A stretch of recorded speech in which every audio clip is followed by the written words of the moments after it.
মহাসপ্তমীর সাথে অনেক সুন্দর কাহিনী জড়িত আছে। দুর্গাপুজোর অন্যতম গুরুত্বপূর্ণ দিন এটি।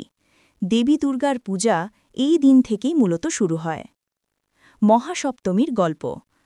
পৌরাণিক কাহিনী অনুসারে দেবী দুর্গা মহিষাসুর নামক অসুর রাজকে বধ করার জন্য দেবতাদের শক্তি থেকে জন্ম নেন।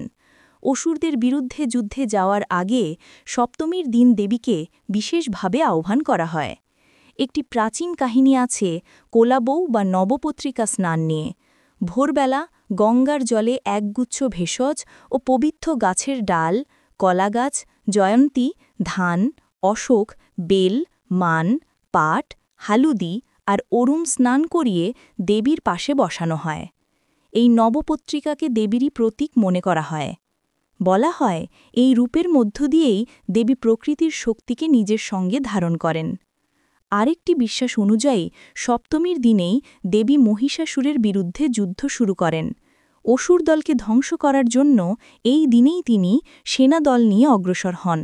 তাই সপ্তমীকে শক্তির জাগরণের দিন বলা হয়।